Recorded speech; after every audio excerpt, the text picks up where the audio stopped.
Okay, hello and welcome to the very first episode of Footy Abroad here on multiple YouTube channels, on the Blue Abroad YouTube channel, the SaintsTV YouTube channel, and the Swoop Luke YouTube channel. This is the first of its kind in Footy YouTube. We're here to change the game. We're about to do it. We're going to go around the room and say our hellos and get this show on the road. Maybe I'll go to my left, start with Pommy and make our way around. Hey up, are we all diddling? Good, mate. Very good, mate. How are you diddling, mate? mate, born happy. So, no, mate, I'm looking forward to this. Thank you very much for having me as the first guest. It is a pleasure. Thanks for jumping on, bud. It is a pleasure. Jake, what's happening in your world, mate? Oh, mate, this is very, very exciting. We've known each other for a while, and we've pondered doing some stuff like this, and yeah, couldn't have done it with better blokes, and I'm very excited to get this going.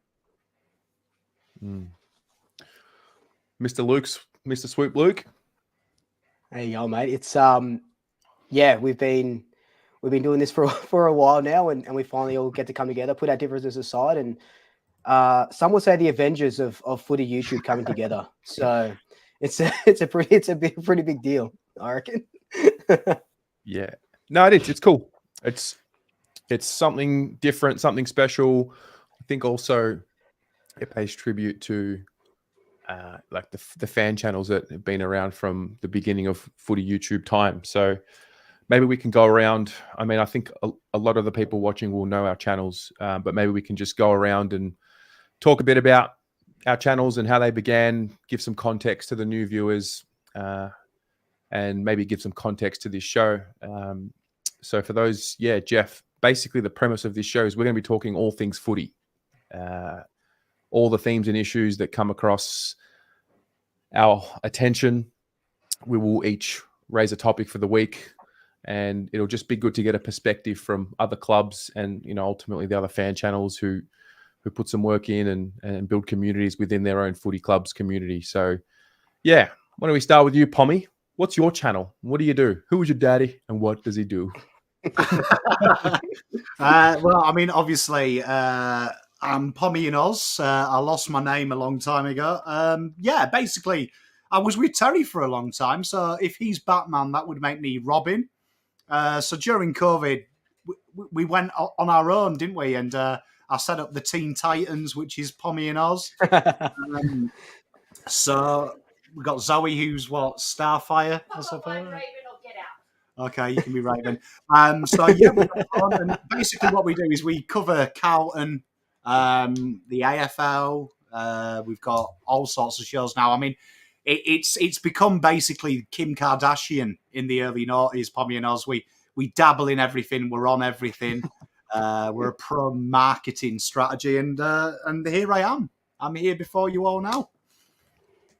I think you're missing the key ingredient, mate. You've become the draft guy of Footy YouTube. You have. Yeah. I don't blow my own trumpet. I suppose, yeah, I am the man that knows the next crop. So that's probably my big forte. I'd imagine I get a lot of Collingwood fans on my channel. I don't know if that's because me and Swoop are mates or because you care about the draft. But yeah, we've got a bit of everything on my channel. We crush all sorts of YouTube. Love it. Jake, what is the story behind SaintsTV?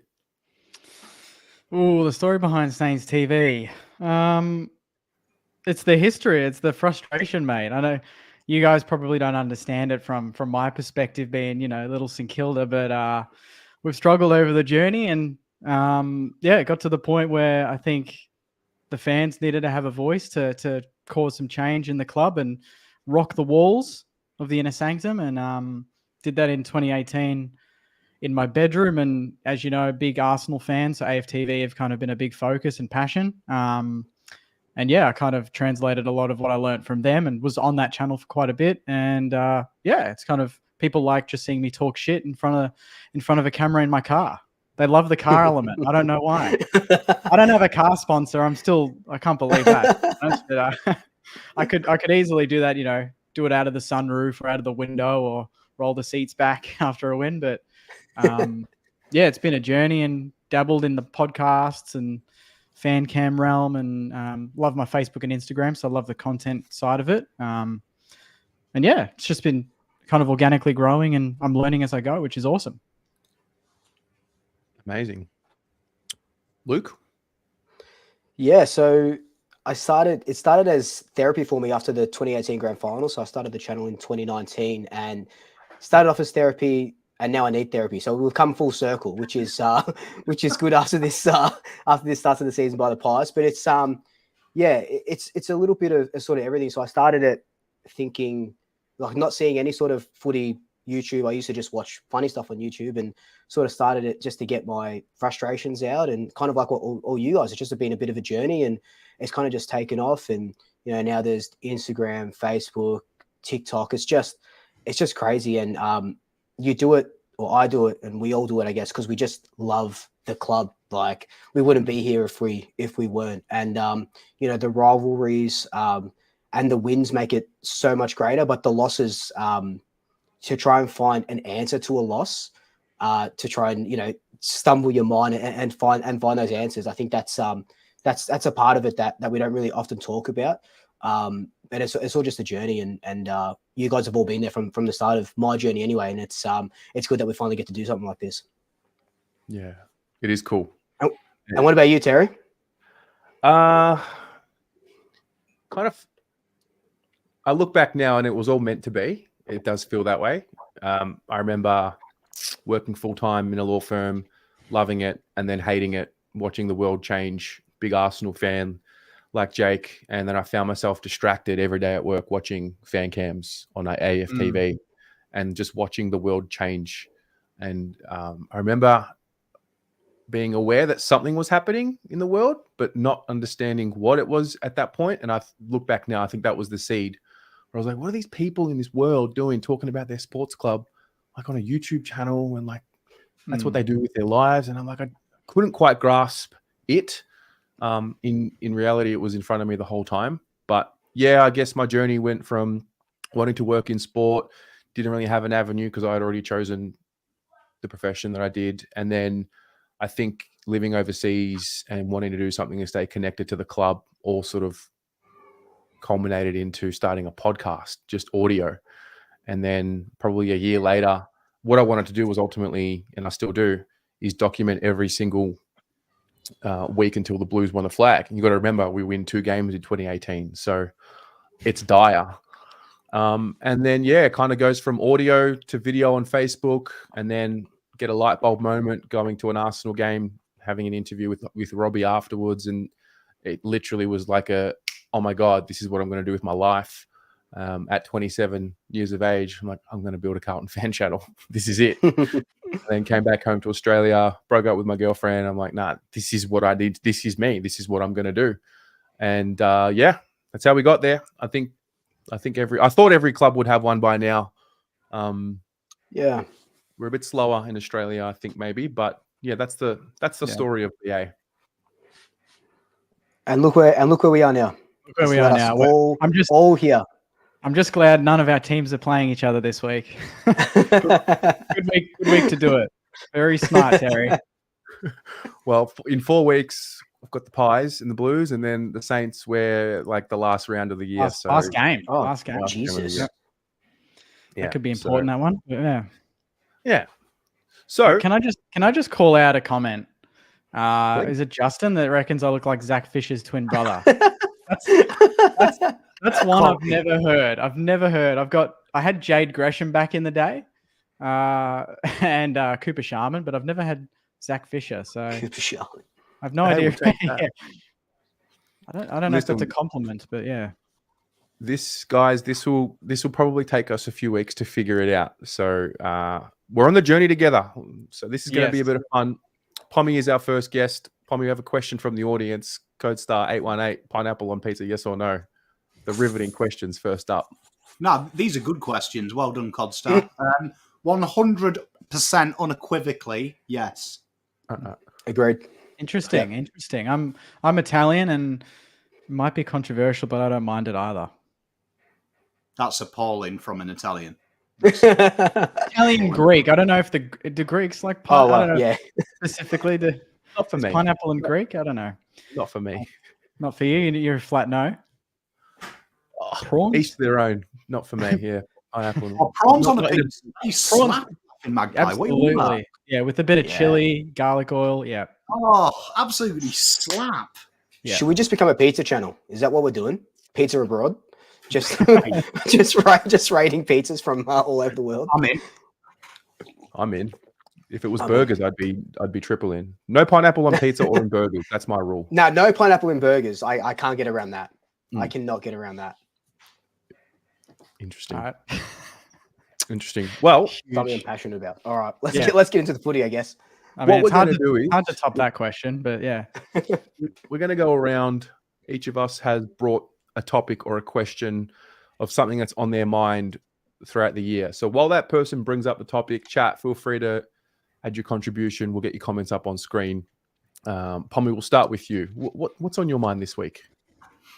I think mine is draftees. So to link in my forte, I think how we judge draftees versus the ladder position of their team and the state of the team is totally different. And to counter that as well, also the position they are, the expectation changes. So Harley Reid is a great example at the moment. Number 1 draft pick, rightly so, incredible talent. The most broken tackles in the league is Harley Reid at the moment. He's just absolutely ripping through. However, there is, from the West Coast fans, but also the West Coast media, kind of an expectation that he has to carry that team, albeit the top end of that talent is old. Then Nick Dacos at Collingwood. He goes into a team that, yes, they weren't exactly setting the world alight, but had an incredible year once he got going. Feel like he's judged totally differently because now he's the most complete footballer we've seen, but people then pick the faults, forgetting that he's a third-year player. Do you know what I mean? That the things he shies away from now probably won't happen, but if that was an 18th place side, we wouldn't talk about it. And then you look at Sam Walsh when he came to Carlton. There was an expectation he had to hit the ground running, where in reality, he should be like Naz at Saints, where he's kind of the accompaniment, so he can grow without any expectation. But that's because of his draft position. So I think that sometimes the whole perspective of a draftee and the pressure changes based on where the club is, but also the position where they are. Because me and Terry had this conversation off camera. If Sam Walsh came into the team today at Carlton, we wouldn't care. He'd be played at halfback. The onus would be on George Hewitt, Cripps, and co to win the ball for him. So I feel like it's an unfair position in Australia where these young kids come in, and Harley Reid is probably the most talked about draft pick we've ever seen in the history of football. Why? Why is he? Do you think it's because he, like you've said, Pommy, because he is going to West Coast? Like we knew for so long that he was going to West Coast, and you just see the back papers every single day. It's Harley Reid, and the guys on the Kicking It Forward podcast do it well, where they're just creating mock back pages, and people are believing it because that's all Western Australian media talks about. And you know, it's crazy that it is probably the weight of expectations on these kids who are 18. They just finished school. And they're coming in, and yes, okay, they're good enough to play football. They're good enough to be a top 5 draft pick. But to think that Harley Reid alone is going to take West Coast to the promised land again, when, like you said, they've got aging stars everywhere, you feel for the kid, and he's only going to try his best. And what you don't want to happen is kind of like, only because I'm a Collingwood supporter, kind of like what you're seeing with Nick Dacos, where he's getting picked out. Oh, he can get 30 touches. He can have 17 contested possessions. But if he shirks a contest because he doesn't want to injure his knee again or whatever, that's all anyone talks about. And you don't want that happening to Harley Reid or, you know, Horn Francis as well, with all the booing and stuff. It's pretty crazy for 18, 19-year-old to sort of come into, and all eyes are on them because they're the number 1 draft pick. I think It's also- Harley Reid has an issue though. I think there's 2 issues with the draft at the moment. I think one, it's probably us. We're bringing the draft to a more front page than they are. So I think they're starting to talk about them earlier and earlier. Since I started 3 years ago doing it, I've noticed now every YouTuber does it, but then also the media are starting to do it earlier. And I think Harley Reid suffers from, He's sexy. You look at Harley Reid, and he stood out in the under-16s, the long hair, the bustling muscles. He's marketable. And I've never seen a draftee be criticised at 17, like liking posts and things like that. Like, that was new to me. Yeah. Usually we don't get that until they're in the system. But I genuinely feel for him because I think Wangani Milwera at your place, Jake, I did the draft that year and I was huge on him. I thought he was fantastic. And I was shocked he was taken so late because I think halfback flankers are the easiest to get in the system. But he gets no fanfare, but Nick Dacos did the same. Started his career halfback, dominated, got 30 touches. The criticism was, he's not bullying through the midfield. He's not having 25 contested. And I take a step back and go, it's not his bloody job. Do you know what I mean? Like, exactly. Right? It's not his bloody job. Like, Scott Pendlebury should be risking concussion, not Nick Dacos, because in 5 years' time, Nick Dacos will win a premiership for Collingwood off his own boot. He needs to get there. So I feel like as fans and as media, we've got to be real about these players. They are babies. They are children. Like, I'm 38. When I was 19, I was not a man. I was a little boy with pubic hair. That was it. Well, Nick Dacos, he's got the trifecta, though. Top draft pick, the last name, and the club. That's a lot. Yeah. Not all players get all three like that. Maybe they have to replace a big name. Max King came in. He got the number 12 straight off the back, automatically implying you're going to be the next Rewalt. Automatically. He's injury prone, pick 4, and he has to do that. Harley Reid's in a different sort of bracket where it's the team he's going to is at the very rock bottom, and they need to market someone to give hope to make them relevant again. If he's not there, there's an aging list. They're losing every week. He is the only and main topic of that club right now. So it's just what sells more. And kind of just on that as well, one club that you don't really hear a lot about at the moment is North Melbourne, right? So we know that they got all these concession draft picks and they've got draft picks coming out of their arse or whatever it may be. They've got such a good young core talent. But the thing with them is, as opposed to like Harley Reid, the Harley Reid problem in Western Australia is Harley Reid's just one person. Kangaroos, they've got Wardlaw, Sheasel. There was a couple of other boys that the names are escaping me. There's a couple of other boys that they got. They got 4 or 5 of them that they can share that load. They can share that press, if you will. Harley Reid is just one person. Who else did they bring in with him? You know what I mean? It's just that sort of one lightning rod. That's what he is, Harley Reid to West Coast. Yeah, and the footy media in general. Do you think the rise in, these accounts like Baseline, for example, where you're now watching highlights of these kids individually in their draft years a lot more than what you were? It kind of reminds me of like college kids in the US, college basketball kids. They've already built a profile of highlights online on YouTube. For us, it's probably more Instagram reels than what we see anywhere else at YouTube. Do you think the fact that they're in the spotlight so early because of these new forms of media, that's where this extra layer of scrutiny is coming from? That's one point. Then the other side of it is it probably prepares them for attention better than what the kids were. I mean, I think we won't know until maybe 5-10 years down the track, but I don't know where it goes. But I watched them start their journey in attention on Instagram in their draft years, and then they get spat out through Footy Classified and these shows, and then they go through the ring of fire through these older sort of, we'll call it legacy media types who apply their standards to them. Of course. They get drafted, they're on 1,000 Instagram followers, and then within 2 hours they're on 20,000. And you're like, that's a lot of extra eyeballs that are watching you, that are watching every moment of your next 10 years in your career, whether it's good or bad. I'd say yes, Terry, but you look at America and then you look at my country, England. The knowledge of kids coming through the system is 1,000 times higher than it is here, and probably ever will be. Like, you look at Wemby, pick 1 in the NBA draft. I've been following his career quite closely.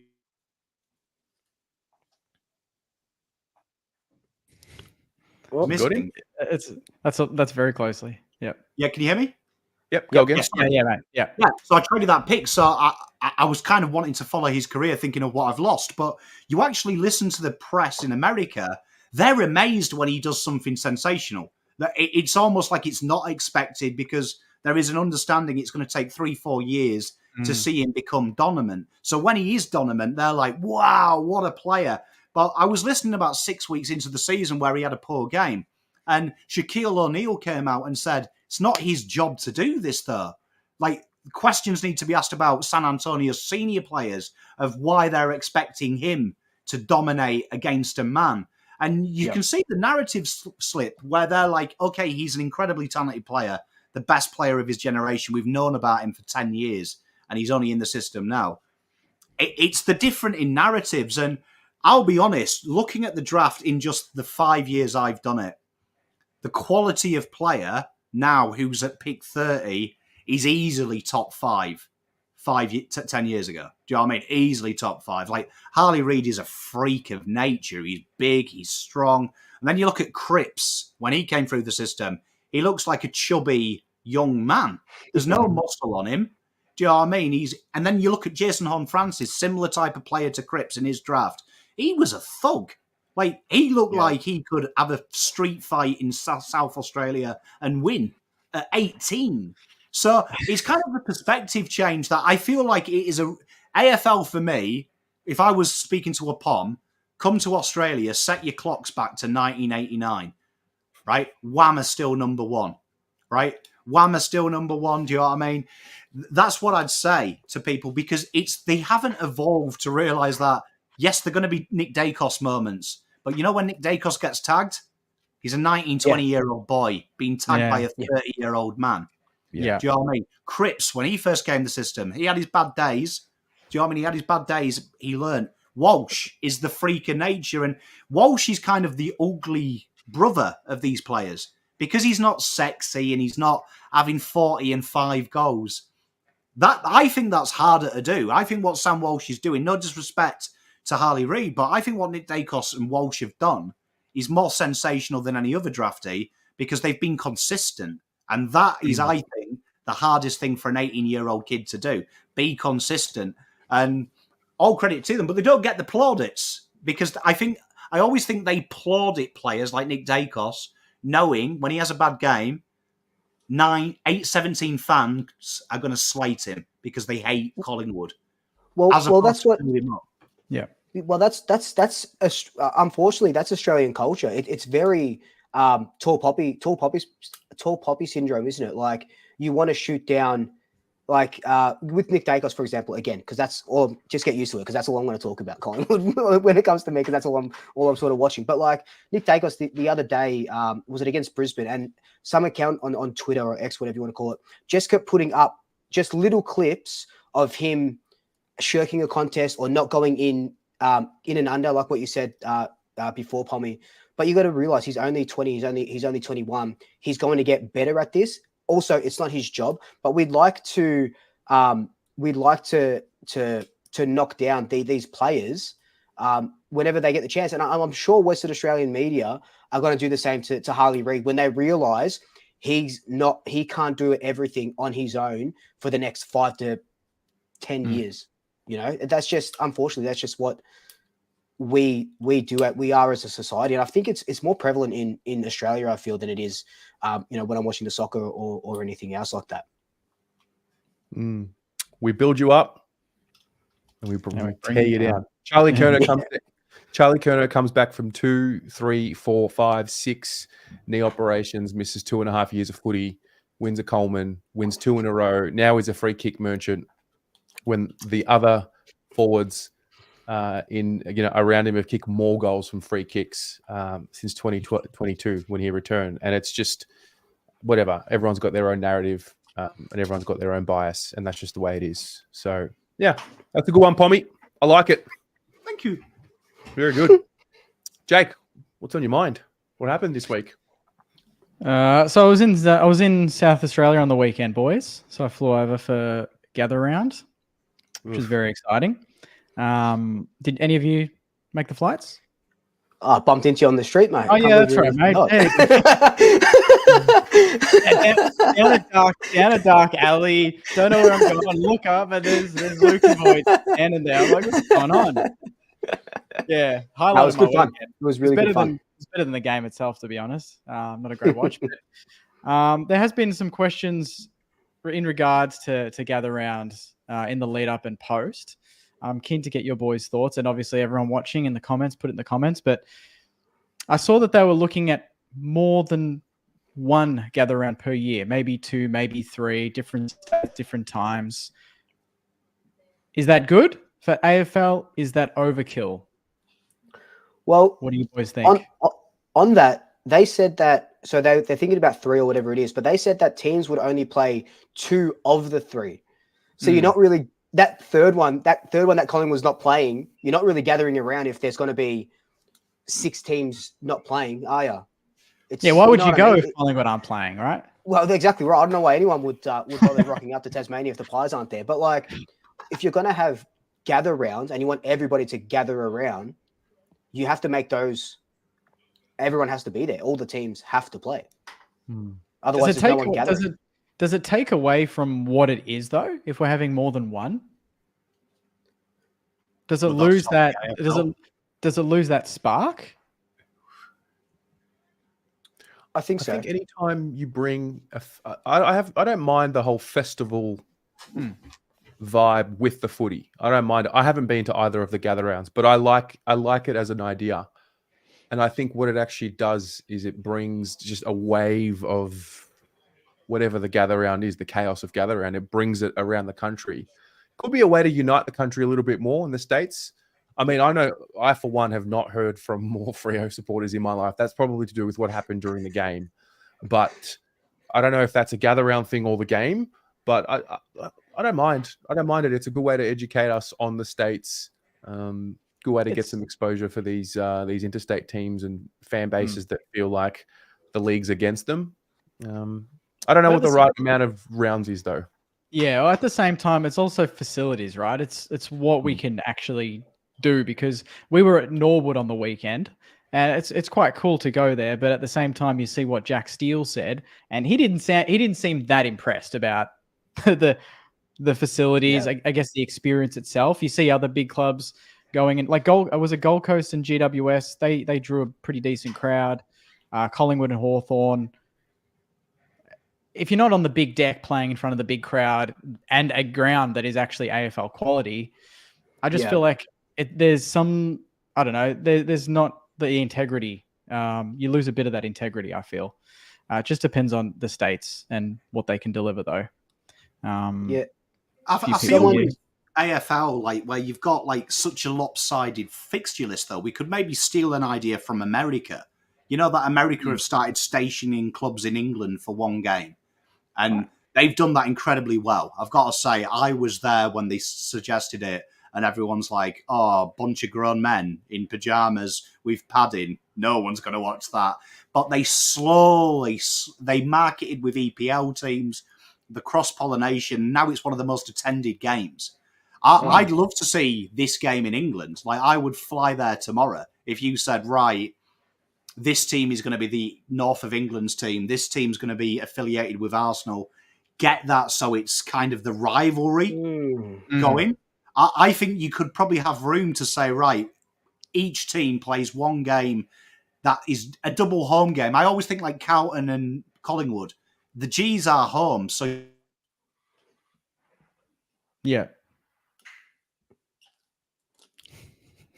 Did you lose him as well? Yeah. That's such a good that's such a good freeze frame as well. That's a meme, mate. All right, I've screenshotted it. I've got it. He'll be back.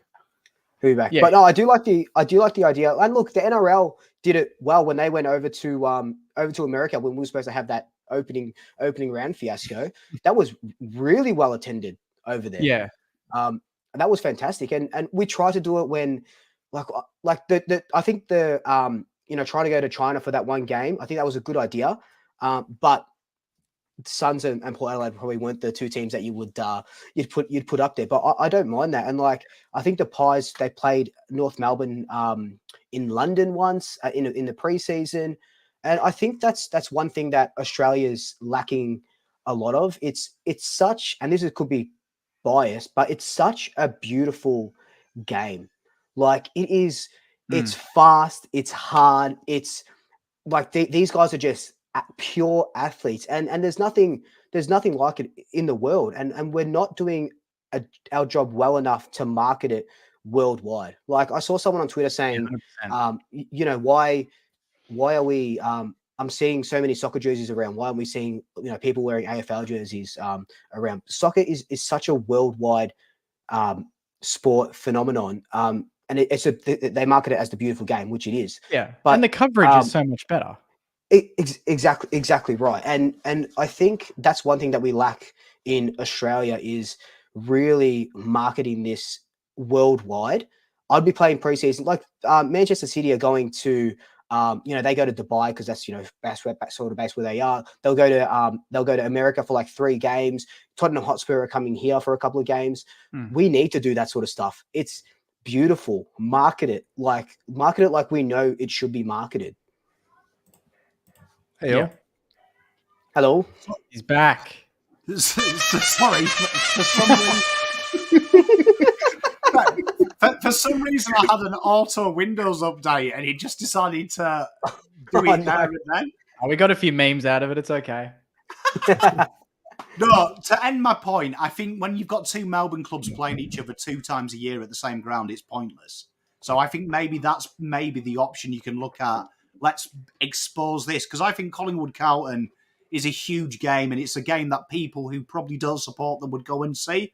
You know, like, and using the foreigners in England example, they want to go and see Arsenal-Tottenham. They ain't going to watch Arsenal versus Watford. They don't care. Like, unless you're Terry, who goes to see Arsenal versus Cardiff, mental. But, away as well. One of the worst away trips. So I think that's probably the kind of example you could go with. I think, obviously, you'd be annoyed if it's like a Fremantle game and you lose that home fixture. But I think the Victorian clubs probably wouldn't mind because we play 2 games at the same venue. Like, it's stupid when people cry about Richmond Carlton. Wasn't it their home game last year? Same bloody ground. It doesn't matter. Yeah. Jake, did you feel some type of way about the ground you played on? Like the actual lines, the dimensions of like the straight line on the boundary. I was on that crazy. Wing. I was on that wing. That was crazy. And anytime any club tried to switch the ball, it was, I reckon there were at least 8 out on the fulls on that one wing, probably 3 or 4 on the other side. I've never seen that many. And that's what I mean by integrity. I get that some grounds, you know, like Geelong, they've got no wings, but this made Geelong, like GMHBA, look like the MCG in terms of width. Do you know what I mean? Players just, and I don't know how much, and it's not an excuse. And I know in terms of what Jack Steele says and Jared Waitley and David King had their own opinions on it and kind of framed it as if it was an excuse for our poor first half. But surely that is a consideration. We've never played there before. Yeah. You know, we trained there once, a light session the day before. I know Richmond did the same, and obviously they started the game better. But you see other clubs playing on Adelaide Oval, perfect conditions, really treated it like a proper AFL game, and then you've got, I'm reading some comments as they come through, but and then you've got us stuck at Norwood. It's like, come on, even it out a little bit. I think, did we play there? Oh, we played Adelaide Oval last year, so that's not too bad. Jack still was right. Even felt like I was watching a pracky game, and it felt like that too. Like it felt like RSCA. I said that when I was there. It didn't feel like an AFL game. The crowd was great, but in terms of quality and in terms of just how it looked, it did not look like an AFL standard game. It looked like a preseason game. It's the camera angles too. I don't know what happens, but because they don't know where to put the camera. At Icon, do you know what I mean? It looks like someone's filming from the public toilets. I should have streamed it from where I was on the wing. I was behind the giant light post. I couldn't even see one goal. I was just assuming it went through. You know what I mean? Like, it was a sellout. So I mean, that's a A+ for the AFL, you know. So they're very happy about that. But I wouldn't. And it's not like you're dissing Norwood, you know. It's a great place to go, and they had the wine festival there, so it linked up very nicely there with the general bystanders. But I don't know. I just feel like there needs to be some standards, some things to check off to have games there. Yeah.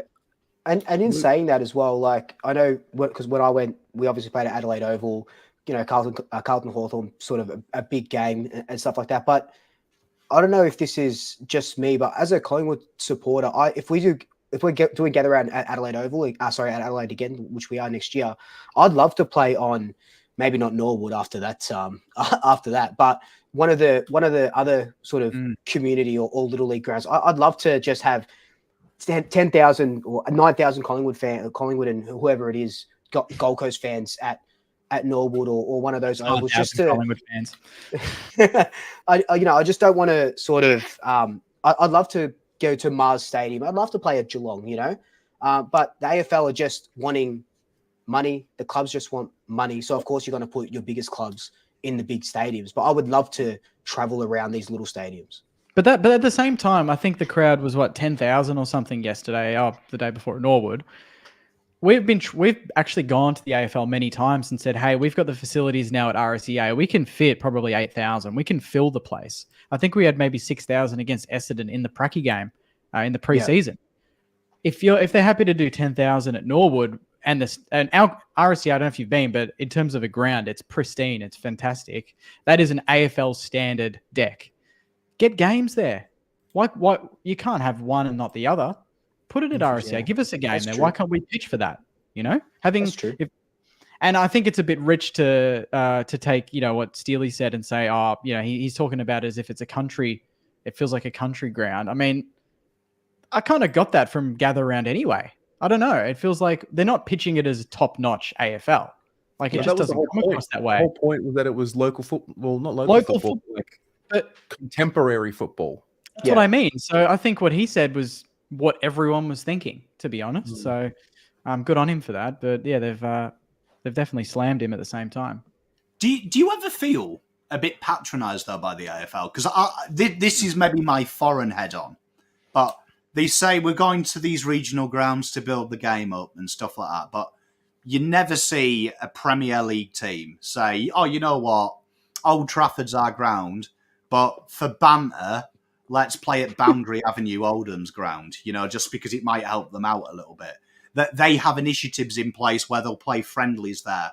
And do you not feel that this is a professional sports league? So as great as it is building the game, but playing on these Mickey Mouse grounds isn't an elite level sport thing. Wouldn't it be better if we had an extended preseason and Collingwood and Carlton take a trip up to Tassie and say, you know what, we're going to play 2 games.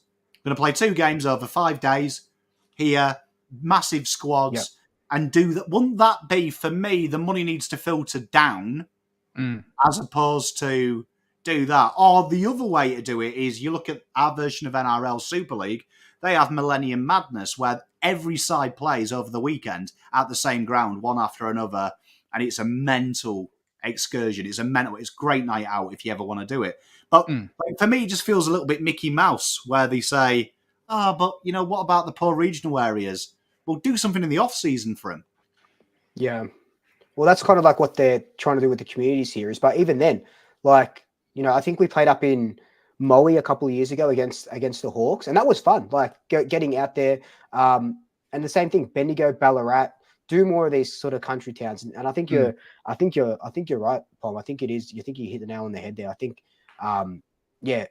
more so preseason then. But in saying that, we don't have these big ass stadiums to do a gather round where everyone is getting that 25,000 big ground. That they just have to be community stadiums, you know.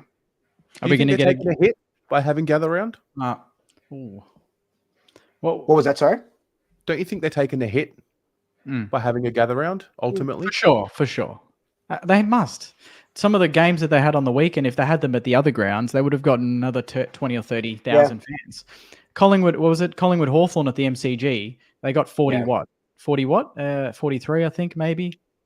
Yeah, we would have at Adelaide Oval. You would have got 70 Yeah, at the MCG. Yeah, 43 at Adelaide. Yeah, we got Ginnivan's return. The last time he was at the MCG with us, played in the Premiership. So that would have been not packed out, but it would have been, good. But Yeah, I think you're right. They must be taking a hit.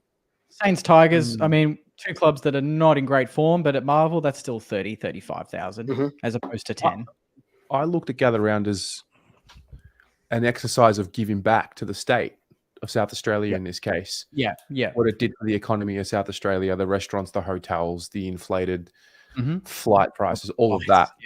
Yeah. So I do wonder what the actual plus and minus was. I thought you were generally sincere, though. Why don't you do there's money making to be made while doing the same thing? So why don't you? State of origin is something that people are desperate for, which I'm always surprised the AFL hasn't heard that and said, how can we bring that back without making the players play too many games? One of the most obvious ways is the juniors play state of origin. That is their start publicising that. Imagine that. Gather round. You send you host it on Showdown weekend, and you go, right, the best kids in the country are here, and push it, and then that's getting them used to the limelight. So back to my point of the young kids, they're in the limelight, they're in the public eye. It's on Fox Footy. Do you know what I mean? The history round idea that's in the comments. You could do that, with the smaller clubs or even the reserves, and give that some push.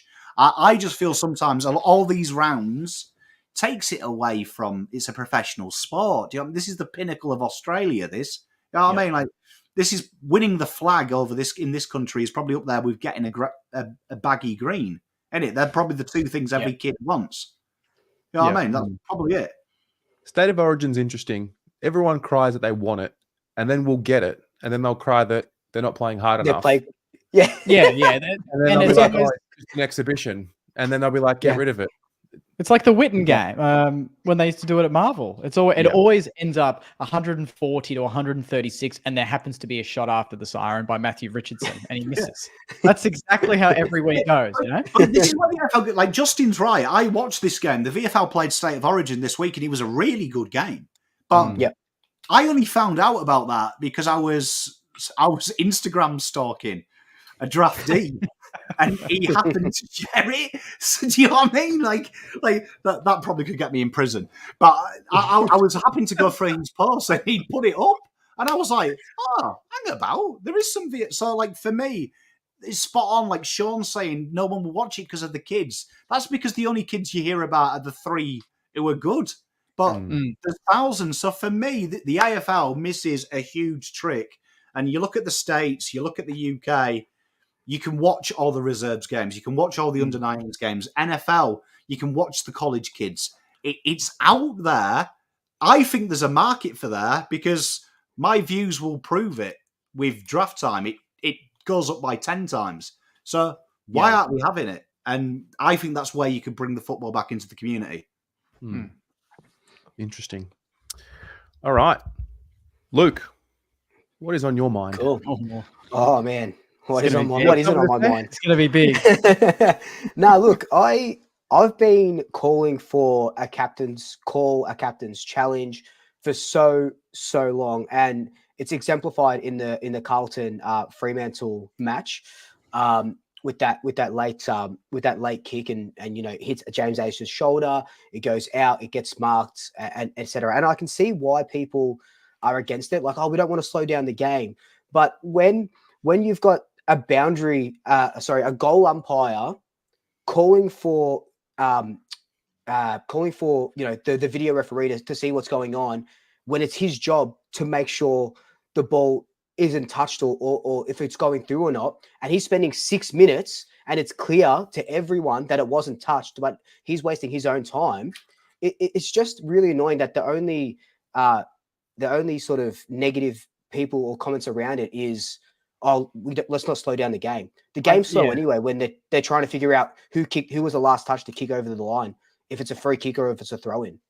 And Fox Footy does the replay anyway, and then they show what would have been checked anyway. So they talk about it for 4 minutes anyway, when it would have taken 1 minute to confirm the decision and overturn it. So when they say slowing the game down, the commentators slow it down already because they want to get more more of their airtime to chat crap and then add some ads into it. So And- I think that's a poor excuse from them. So And- wait, and like- so when do you bring the captain's call in? Like, how does it work? How would it work in your view? So that thank you. I got some notes. Awesome. Oh. So we typed the NRL Hypothetically. captain's call, right? This is how it works. So the captain gets the call at when the play stops. So a mark, right? So Cottrell takes that mark, and whoever's the captain or whoever's the nominated captain goes, hang on, wait. He's certain that it touched him. Stop. You're going to have to take 30 seconds to take your kick anyway, right? It's very rare that Cottrell takes the mark, turns around and snaps it straight away, right? Because he wants to take time. He wants to take time off the clock. So that would be so if it goes out, if it's a point, if it's a goal, just like I was going to call it VAR, just like the ARC system they've got at the moment, right? And the NRL do it well because they get. So if successful, you get unlimited calls. So you only get one call. I think it's one call. But if it's successful, you get to keep that call. And if it's not successful, you're done. That's like shot. And in 2022, the Titans had 57% of their calls correct, right? And then another team had 10 calls correct and 18 calls incorrect when they were calling it. So it's and those 10 correct calls could be 10 tries that they weren't going to get because I don't know anything about NRL, but because it was touched or because it slipped out of their hands or whatever it may have been. And it's not only adding, okay, it might add a minute or two but I'd rather have a minute or two to be right than AFL come out and say, oh, by the way, Fremantle fans, yeah, we're so sorry. That should have been touch play on. Or yeah, Adelaide fans, that was actually a goal. It wasn't a point. Yeah, like, and you're implying I mean? implying that people are going to be doing it every 5 seconds. It might happen once every 2 weeks because not every game is going to go down to the wire and suddenly there's an important decision. If it's a blowout and Saints are getting done by 10 goals, I doubt Jack Steele at any point is thinking, is that touched or not? Do you know what I mean? So it's easy to say, no, it's going to slow the game down and let's not do it. But think about it from your perspective. If something like that happens and it's a grand final and there's a minute 30 to go, you need to know. The game, there's so much money invested into this sport that those decisions should not get in the way of a team winning or losing a premiership. Wasn't that what you just said, the reason why we were so big on bringing goal line technology into it? When in reality, all we've really done is shifted the responsibility from the goal umpire to another human being who is just as unsure as what the goal umpire was. And in actual fact, what we're seeing now is a goal umpire with clear view of where the ball is and not making a call. That's my fear. It's not so much about slowing the game down. It's like there's a reality to this. The game's weird. The game, the ball is shaped in a funny way and it bounces in a funny way. Like it's weird. It's not perfect. I think it's a fallacy that we are trying to strive for perfection. There are going to be mistakes in the game. There are going to be wrong calls. And I think in world sport, we've lost sight of that because we have this idea that technology can make every call correct all of the time. Yeah, but I get that. I think the margin for error and I guess the frequency of just relying on umpires, just human error is much higher in AFL than any other sport in the world. So there needs to be just a little bit, just a small level of, I guess, just that added protection just for those critical moments in the game. No one cares if there's 2 quarters to go and the margin's 30 points. No one's going to be worrying about all these little mistakes. But when it comes to, it's a prelim final, there's 30 seconds to go. If the captain can just say, hey, can we just check that? And that's the only time they've done it in the entire year, but it means they make a grand final or win one. It's totally worth it. It's totally too much of the game already is left to umpires guessing. And I can't stand hearing AFL. I'm going on a rant now, but I cannot stand AFL experts saying it just depends on how they interpret it. It's like we should not even allow interpretation. We use that too much as a fallback for mistakes, in my view. We need to have a little bit of no, that's not good enough. We accept it. I think when you look at it's ironic. We've got Australians here and a Man City fan calling for more VAR Do you know what I mean? I mean, he is 99.100 out of 100 to where wanted. But what I would say is, I mean, the AFL rules are what? Mid 19th century, right? And then you're bringing in cameras to fix something that was judged for the eye. And I think you look at my game, football in the UK, VAR has destroyed it because it's now run by boffins who have never played the sport, making judgments on professional footballers that have 0.1 seconds to react. And it's crazy when you listen to them in the UK, when you hear the ex-players say, yeah, it looks bad when you slow it down, but you've got to remember he's made that with a split second. There's no intent there. And 5 years ago, that's play on. But now you can see it in slow down frame by frame. It looks horrific. And I'll use Robbo as an example. He showed that touched mark, which they've zoomed and then done it 1,000th of frame a second, which they don't have that technology in the ARC system. So they found that one thing and gone, okay, cool, this is what could happen. But let's be honest, AFL's cameras are from what? AFL's cameras are from Temu, aren't they? Like, do you know what I mean? 7-Eleven, yeah. The cameras we're using are better quality. So I totally disagree. Like, why can't we? I think you're seeing worse umpire decisions because they're being monitored.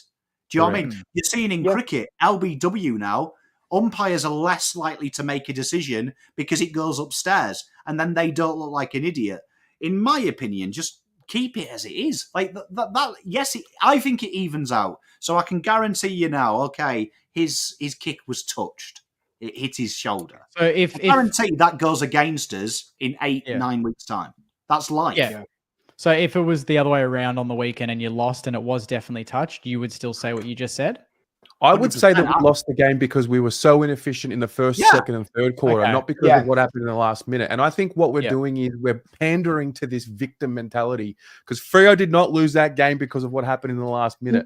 They lost that game because they 100%. They lost that game because was it Tracy dropped the mark when he should have intercepting it with a minute to go. Yeah, he positioned himself perfectly, and that would have saved the game. That was game over, and he dropped it. I will say this. I complain about umpires all the time because I think the worst thing I see in Australia is the respect to the ref and the respect to the umpire campaign. They're traffic wardens. They sign up deliberately because they enjoy the abuse. I know refs in England. They love the abuse. It's why they do it. It's why they stay single as well. So, like, for me, I would not be complaining. I complain at the game, but then in the morning, you know what? I look and go, well, a good team doesn't rely on the ref. The good teams don't rely on umpire scores. They get the job done. So get rid of it. Just get rid of it. The goal line technology, I agree with, right? Because that is something has been done badly for it to get there. But do you know what I mean? A mistake, a high tackle, like where's it going to end, Jake? Like, and where's it going to end? Like, you know, where Carlton fans have said, oh, they should check that kick out on the full. Why? Just play the game on. Well, my point, the only thing that I would say is for me, the only time a challenge is allowed is if it potentially results in a score. So it doesn't matter if it's in the middle of the ground or whatever. Score is what defines a win or a loss at the end of the day. So if it's a result of a mark where he's within range, it will score, or it is a direct score itself and they need to go back and check it. That's the only time that it's allowed. Not in the back pocket, not out of a clearance, not on the full like you just said. It's only when a score is a chance. That is the only time I would be happy with it, not anywhere else on the ground. But it's not going to happen. Why wouldn't they just... And the commentators are saying it lately. Why does the umpire signal for a review when if it's kicked deemed a goal, it goes to the middle and it's reviewed anyway? So I think we've just got the balance. Yeah, that's so they check everything, don't they? But that's what I'm saying. Like, why call for a review when it's going to be checked anyway? And if they find sufficient evidence to call it back, because in then that 30-second period when it goes from the goal line to the middle of the ground, you know. It's because crypto pops up on the screen or whatever, and they get some free advertising out of it. That's simply it. Jake's nailed it. Like, for me, the best thing that Fremantle fans can do is just take a mugachino of get over it. Do you know what I mean? Like we've had loads of bad calls. Like, you go back to the Adelaide one, and everyone's like, "Oh, but it wasn't a goal." They should have put them away way before that. I watched that game. They were the dominant side. It should have been 4 or 5 goals. Like, why do we remove accountability in every walks of life? Because that's the world we live in, Pommy. That's the world we live in. You know what? Bring it back. He's fired up. Bring. Yeah, I'm awesome. just not good enough. I didn't take my opportunity. Yeah. And move on with your life. You know, like Johnny Bairstow, the Pom, when he complained about, Australia, they're a little bit unfair. Don't walk out of your crease. It's not that hard. Like, take some accountability. Yeah, I agree there. Yeah. Yeah, honestly. And Terry said, if you lose the grand final by 5 points, kick 6. It's not that hard. Well, yeah, well, that's like what Terry said. What Terry said before, and he hit the nail on the head. Where we're looking at that, and me, I brought it up. I brought this topic up, and we're looking at that last touch. We're not thinking about how Tracy dropped that mark or on the wing, they could have just held it in for another minute and a half like Collingwood do. And you just said, you lost the grand final by 5 points. You should have kicked 6. That's exactly right. We talk, as Collingwood supporters, we talk about that Dom Sheed manhandling Braden Maynard, but we were 5 goals up in that first quarter, right? Yeah. We had that game. We had that quarter sewn up, and we lose by 5 points. And we're talking about,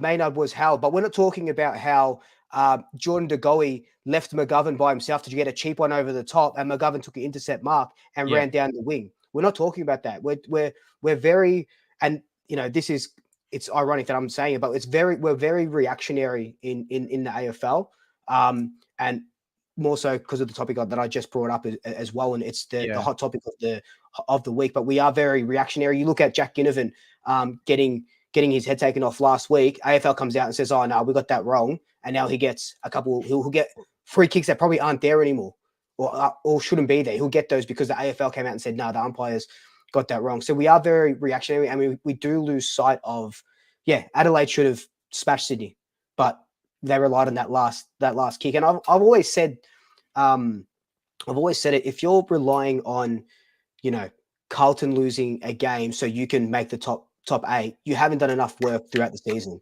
You know what I mean? If you have to rely on other people and other players and other teams, you haven't done enough throughout the season. As a Carlton fan, I understand not doing enough. And it's a simple fix. If you're a Fremantle fan, you're an Adelaide fan. Just do what we did and stop losing. Like, do you know what I mean? We haven't lost a game this year because we just made a choice to stop being rubbish. Being rubbish is a choice. So just stop doing it. You know what I mean? It's easy. That triggered me big time there, that talking about 2018, mate, because I was thinking 09, and everyone talks about Tom Hawkins hitting the post, but they forget Adam Schneider, Stephen Milne kicking 1-5 between them when we had the most inside 50s ever recorded in a half at halftime in the wet. We were plus 25. That's a 7-goal margin. It wasn't. Wow. So, hello and welcome to accountability abroad. Hey, yeah. And I'm sure Swoop was I love it. I love it. I'm sure Swoop was watching my United this weekend because, do you know what I mean? Of course. Because we were helping you out. Now, you look at that game, Liverpool should have destroyed my United boys. I can hold my hand up and go, for the first time ever, there's a stadium of 40,000 Liverpool fans, and they were the ones being robbed. That's never happened in England. If there's that many Liverpool people, something's getting stolen, and it's usually them, right? But there was loads of dodgy decisions in that game, and VAR, do you know what I mean, was a little bit dodgy as well. But at the end of the day, sport is about that. If you don't take your opportunities, go home empty. And I don't like, honestly, get rid of video replays in every sport and just start saying, get better, be good, because good players don't make mistakes and good players don't be questionable. They get the job done. It was a scam. Can we hold technology? Yeah, we need to hold our AFL commentary as accountable as the umpires, to be honest. That could be next week's topic. That's another 2-hour chat. I can't do that right now. That's next week. Yeah. Okay. Well, I've got my... Are we done with that topic? That was great. Yeah, that was good. That was good. I feel good. It's therapeutic, wasn't it? Fucking fired up, mate. Fucking talk about Freo again. Got me fired up. It's like remembering Cole Palmer against Chelsea. Yeah. That was good. My question is, and this is a question I will throw to Jake and Luke. So I only see this from the Carlton lens. what I see every week, every Tuesday-ish, the injury report comes out and there's a fucking blow up. And I mean like a blow up about the injuries. Why is he doing this? Why is there been a setback? They said 1 to 2 weeks. Now it's 3 to 4. He's had a setback. Sack Russell, sack the. Do you guys experience that, or is it just a Carlton thing? I did at the start. When I first started out and posting the injury reports, Collingwood did report them really badly. At the start, Collingwood were doing very much like, okay, Ben Reid short term, Nathan Brown medium term, Scott Pendlebury long term. So what does that mean? What does that mean? They've gotten better recently, and I think the AFL this year came out and said that they need to start really naming what's going on with the weeks, not just they can't be unclear. But thankfully, touch wood, Collingwood haven't had that issue where we are getting blowouts. Like Nathan Kruger injured, he was ready to go, and then this report that just came out today injured his calf. He's out for 3 weeks again. Okay. So, but he's injury prone. So I'm not kind of seeing what you're sort of seeing from our perspective, just because thankfully we haven't had touch wood those sort of the blow-ups. You know, we had was it Brad Crouch who hadn't played any games in the preseason. Then he plays round 1 out of the blue. Has a shocker. He doesn't look like himself at all. And then I think he's then magically omitted in round 2 against the Pies, I believe. And then days after we beat Collingwood, he's out for, I think he's re-injured a calf or whatever. What's he got here? I've got it here. Yeah, his knee. And that was 7 to 8 weeks. He's now listed as 4 to 5. So that is like, was he injured already? We played him. Did they play him under the weather and that's aggravated something?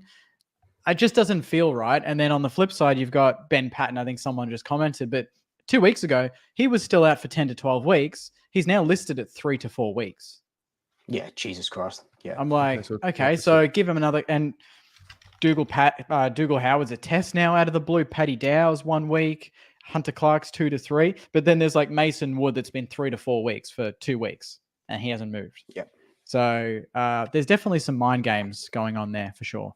But is there an outrage from your fan base that you notice, or is it not big enough to call it an outrage? There was 12 to 18 months ago, and then we changed our fitness guys. Okay. And we haven't had those injuries anymore. We haven't had soft tissue. It's all been, knee or just like they've twisted their ankle at training. We haven't really had that many hammies or anything like that. That's when there's a problem. And then we sack the guy. So there must have definitely been something behind the scenes, overwork the players, or they weren't stretching enough at training. I heard something like that, and they just went straight into training. Now I go there and watch, and they're doing 30 minutes of just very slow warm-ups, and then they get into the hard stuff. So I think there might have been a mismanagement behind the scenes, and the fans definitely picked up on that.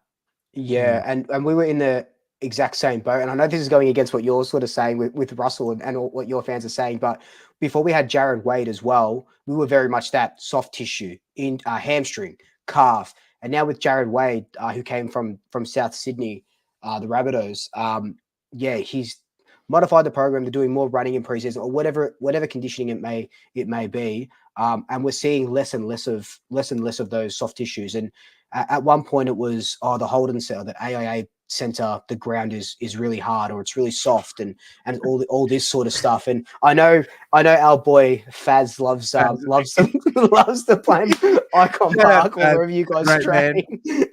I love him. And maybe that's a part of it or something. But 20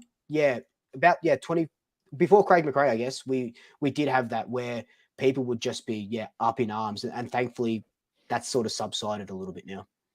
Yeah, you know what, though? I think it's just a lack of education. And I mean this with all due respect to Carlton fans. But I run a dynasty group, which we do offline. So every Tuesday at this time, I have to manually enter opposition's injury report. So what I've done is taken a list. So a great example is on March the 6th, Adelaide released Riley Tilthorpe would be 8 weeks. Last week, it blew out to 3 to 4 months, right? Not a word. Okay. Harry Schoenberg, right, was 5 weeks. Last on the 2nd of April, right? 5 weeks. He's now a week, right? Then this is where people get confused, right? Caleb Marchbank out last week. AFL injury report. This, not what the clubs release, because the AFL is linked with their network. Out, TBC. So it didn't say concussion, said TBC on the AFL report. Now, back test. So that mirrors up. Cunningham, out, TBC. Now everyone's complaining it's 2 weeks. But based on the language I was inherited, TBC means to be confirmed, which means there is not an answer. It's not definitive. So what you find is Adelaide are the masters of overextending it. So Adelaide quite often, and I've done this for 3 years now offline, Adelaide will say 8 weeks, and then it's 2 weeks. They really overestimate it. St Kilda, your mob, right? They're very clever because they give a real broad scale. Yeah, we always do like 4 to 7 weeks. Yeah, they don't do like 3 to 4. It's like 3 to 50. And you're like, yeah. Collingwood are very, very weird. Like Luke's saying, they say pre-buy, mid-buy, post-buy. But it's the team. But it happens Geelong. Always do 4 to 5 weeks. It gets to when it should be 3 to 4. It stays 4 to 5. So they've gained a week, but no one's thought of it. So it's a real interesting thing. And using roundball, football, my football, you don't even get them reports. They just say this. I was just about to say, yeah. They'll be fit when they're fit. And you never get a fan complain. The only time a fan complains is, oh, he had a hamstring, and it's his 8th hamstring in 12 weeks. And everyone's like, why didn't he stop being shit? Just run. Do you know what I mean? Like that. So it's a complex thing. Like, you know, for me, when I hear it, this sounds horrible, but when I hear someone going, oh my God, a player's got injured, this is how I hear. Breaking news, man plays sport that is probably the most physically demanding in the world, hurts himself practicing, most dangerous sport in the world. It's going to happen, isn't it? You know what I mean? It's like if you jump out of a parachute without a parachute and you die. Wow. Shock gravity. Yeah. Do you think the injury report is mainly just for, like, surely fantasy comes into it a lot? That's a big moneymaker for the AFL and all that sort of traffic to the AFL list. If you've got Sam Walsh, right? He's coming back this week, right? But let's just say he's out for another 4 to 5 weeks, and I just brought him in for whatever he is, $700,000. I want to trade him out, and they've told me, oh, no, he'll be back in 1 to 2 weeks. Wait a second. It just came out today that he's going to miss another 4 to 5 weeks. I've got to sort of get, is that a part of it? Like, I don't play fantasy, so I have no clue. Swoop, stop hanging around with Carlton fans now. What's up? No, I that's actually a good question. Why do we need injury reports? Who is it for? Is it for fantasy players? It probably is. You know, that's what's disgusting. Swoop's nailed it. It's probably but the EPL has fantasy. No one cares. Yeah, but they're not like what Pommy said. They're not accustomed to when they're coming back. Like with City, like all the City stuff that I follow, they're like, look, these players aren't training this week, and Pep comes out and says, no, they're not going to play this week. They probably won't play next week. They'll come back when they're fit, and then that's it. Yeah. Everyone's like, oh, okay, cool. We're not going to see De Bruyne for another couple of games. And Pep will just update us when he updates us. Yeah, they just like at the moment, it's real funny. If you click EPL and click a player, it'll just say soon. Soon. There has to be some level of competitiveness to it, and to gain a competitive advantage. I mean, 2022, Sam Walsh was never playing that last game. He never was. But if Collingwood had to put 2.5 hours of work into, like, I mean, you beat us anyway, but, like, you know what I'm saying? If you putting time into a guy like Sam Walsh, for example, and how you're going to stop him and quell him, and then he doesn't play anyway, that maybe falls into the competitive advantage basket. Can I just say, Jules is a genius as well. Like, Jules, I need more people like you in my life. It's a fucking human body. Like, do you know what I mean? You know, the worst thing that grinds my gears, and this makes me want to punch my cat, right, is when you hear this, right? We'll use Sam Walsh. Sam Walsh out 6 weeks back, and then someone goes, I'm Barry, 55, and drive a forklift. I slipped a disc in December. I was back at work January working for Bunnings. And it's like, hang about, mate. Like, supreme fitness guy, you sat on your biscuit arse driving a trolley. Wow. Mate, thanks. Thanks for your enlightenment. It's also building up awareness. So knowing a player coming back at a certain fixture, if it's a big fixture, they can amp that up and talk about it and go, this guy's like suspensions. Jimmy Webster, I knew he was getting 7 weeks because in round 8 we play North. Ross Lyon's not going to play him, but they're going to make a big deal like him and Jai Simkin or whatever. Like they're reunited. Is he going to knock him out again? Stay tuned. Like, that's the sort of thing that they like. They want to know these things so they can say, oh, he's going to be back in 3 weeks from his hammy. Kerno Collingwood round 5, he'll make it for that. And they amp it up, sell the tickets, It's theatre marquee as well. players. It's theatre, it's drama. Yeah. It's they want to. They sugarcoat it. It's entertainment. Exactly, that's what sells. So that's what it's for. If they don't have that, they don't know, and that's it. And I guess it's transparency for fans because fans want to know the ins and outs of the clubs that they put money into every day. Yeah. Do you know what I always come back to? Eventually, I've only started doing it lately. There's a reality to all of this. Is there? I'm in dreamland. The reality is this is all made up. This is all a fan. It's not real. Are we in a simulation? Are we in a simulation, Terry? It's a made-up game with made-up rules in a made-up world. It's not. None of it's real. It's a fantasy. We are playing a game in a fantasy. It's a game. Think about it. That's crazy. Can I tell you something that I always think about when I go to watch the boys at the MCG? I'm thinking, fuck, we're watching just people run around kicking a ball. Like, how are we actually? It's kind of like what they did at the Coliseum when they were just feeding Christians to lions or whatever they were bloody doing. There weren't fan channels there talking about that. Entertainment. Quarter past nine, and Terry's gone full QAnon. We're not really here. This is all imaginary. No, it grounds me. It grounds me now when things get bad. I realize, and if this was a game for me, it'd be GTA and it'd just say wasted all the time. Shit, here we go again. Yeah. Okay. Pommy, you've got a show at 9:30, so I'm cognizant of that. Live with Faz. So I'm gonna suggest that we wrap up to give Pommy some time to do his thing. That was sick. That was fun. That was fun. That was fun.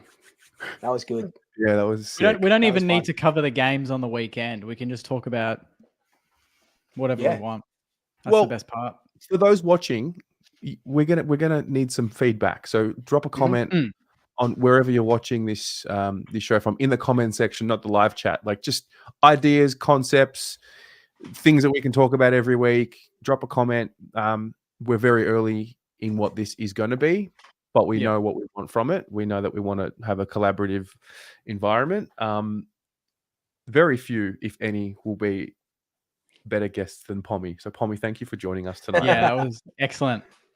Thanks, buddy. And if you are up for more content, head to the Pommy and Oz YouTube channel, 9:30 live. Pommy, what's happening then? We've got loads of special games that Faz doesn't know about. So Pommy Ponders is a bit like this, really, but it's got more comedic elements. So we've got all the guests at the moment are making an AFLX team out of food or random things. So this week, it's breakfast items and why they go in. We've got some discussions about football, Fremantle's game style, the famous Snog, Marry, Avoid, but bench trade play. And stay tuned. And we've got a new game Mrs. Pom's brought in, which is charades, football charades. So Faz will have 2 minutes and I've got to act out football charades. So we'll see how that gets on. But good light-hearted. Yeah. Jake, Luke, thank you. It was bloody fantastic. Terry, that was awesome. Absolutely fantastic. It's nice to call a truce and get together. Like I said before we started offline, I said this is it was like a first date. We've been flirting through text messages for 5 years, and we finally get to meet up. And I was very nervous and excited, but this was fun. This was really very fun. good. Yeah. Amazing. Well, ladies and gents, see you next Tuesday, 8 p.m. See you then. Go Blues. Peace, love, and light. Go Footy.